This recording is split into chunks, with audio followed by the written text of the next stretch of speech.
Welcome back. 1 week after the Newtown tragedy, the National Rifle Association broke its silence with this proposal. 5 years ago, after the Virginia Tech tragedy, when I said we should put armed security in every school, the media called me crazy. But what if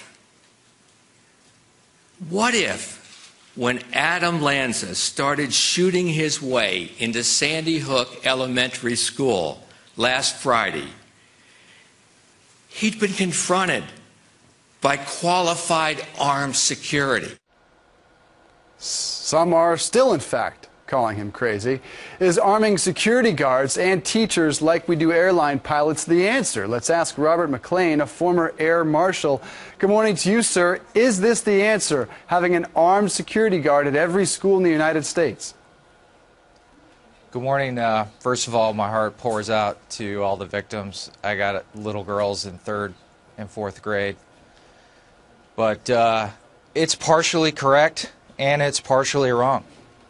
The it looks like the NRA's proposal is a lot like exactly happened after 9/11. Immediately, they grabbed any federal agent they could to throw them on the planes, and later on, they put together a really poorly implemented program to arm pilots, and not very many volunteered for the program.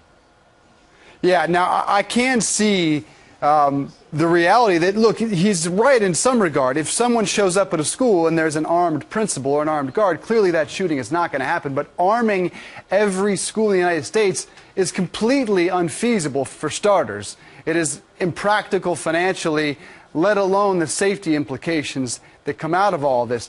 Did it work in the skies, though? Well, they could argue that it is working because there hasn't been an incident, but it looks like every time an American aircraft that gets hijacked, there hasn't been any air marshals, or both planes that have had IEDs on board, both of them didn't have armed marshals on them, and I don't think there were any armed pilots on them either. So yeah, the Air Marshal program alone it's a $1 billion program. And the armed pilots program is, a lot of the pilots believe it's real difficult. There's too much to qualify for. They have to go on their own time. So just a very few amount of them want to. So from the very beginning, I was calling for putting a weapon on every aircraft. And that way every aircraft is protected. You could consider like a modified shotgun. Yeah. I think a similar situation can happen in every school, but nobody's going to be able to afford to hire police or even armed private security for every aircraft. It is certainly interesting. Robert McLean, a former air marshal, thanks for being with us.